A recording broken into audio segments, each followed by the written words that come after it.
I read about this 7-year-old girl named Jemie. She lived on a farm with her family, and they had a cow that was about to give birth. And her father had already told the family that they weren't going to keep any more cows. Every time one was born, they'd either sell it or give it away. But for some reason, little Jemie really wanted to keep this cow, a desire of her heart. She started pleading and pleading with her father, "Daddy, please let me keep it. Daddy, please make an exception." After a couple of weeks, she wore her father down. He said, "Jemie, I'll make a deal with you. If the calf is born black, then you can keep him. But if he's brown or spotted like the rest of our cattle, we're going to give him away." She agreed. Well, little Jemie didn't know any better. She started praying and praying.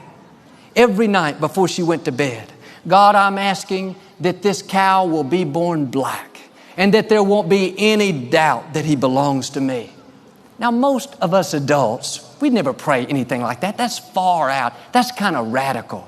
Do you know what I've learned? Radical faith gets radical results.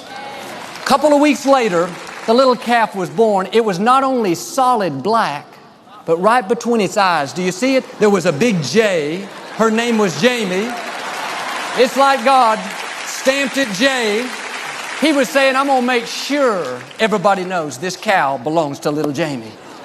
What am I saying? When you pray God-sized prayers, God will show up in a big way.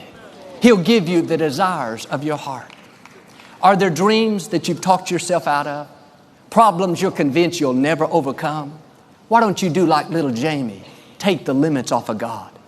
What if the only reason it's not happening is because you're not asking?